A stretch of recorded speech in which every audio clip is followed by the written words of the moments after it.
June, Jesus unlocks new experiences. A 30-day experience with the greatest person ever. I'm standing right today on the beach, right by the seaside. I love the sea, the swish swash of the sea and the rhythm of the movement of the water and the sun in your face and the lovely beach right here. Just very exciting, and it reminds me of a particular story in the Bible. It's the story about a certain man called Peter. Now, this guy was a fisherman, and to all intents and purposes, he must have been one of the best. I just like to think so, because when you get to encounter who he is, he's one of those guys that go full on, is always on the go and always speaking and always pushing the limits. But one of those days, he had a very bad encounter. As a matter of fact, the Bible says that he had toiled all night and he had caught nothing. So imagine something in your life, something you do well, something you do on the fly, something you've gotten a lot of results from, and then at this point you're struggling to make ends meet, struggling to make a difference in your world, struggling to satisfy the needs and desires of maybe your wife, your children, struggling to get ahead. The truth about the human nature is at every time in our lives we're struggling with something. Maybe struggling to increase our bottom line, struggling to advance our career, struggling in our relationship with God, maybe struggling with a sin or something you're so ashamed of. But what I like about Jesus is that he doesn't just come to us when things are hunky-dory and everything is nice and proper. He comes to us sometimes when we're at the lowest point of our lives.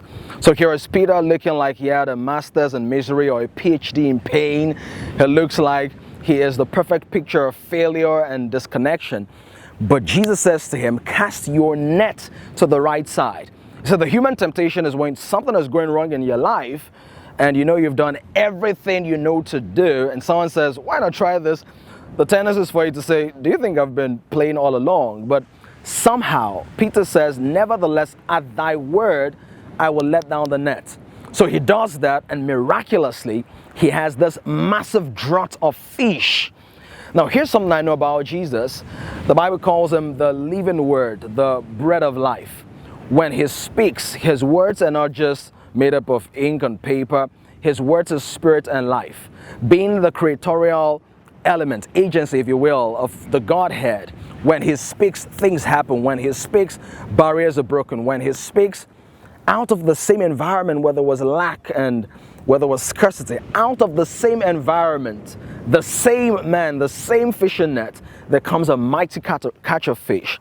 So one of the things I want to encourage you to do today is to pay attention to those words. Sometimes they come in a loud and thunderous voice. Sometimes it's in the stillness of your soul that you hear the gentle voice and the nudging of Jesus in your heart.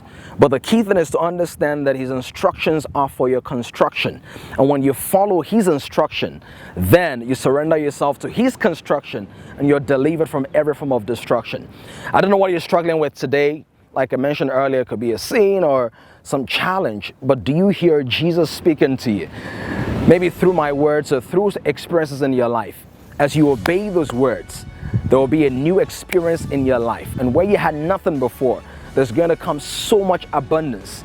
Do you receive that?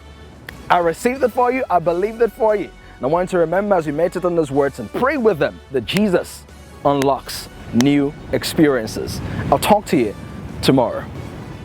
June, Jesus unlocks new experiences. A 30-day experience with the greatest person ever. Visit www.askdammy.com/June.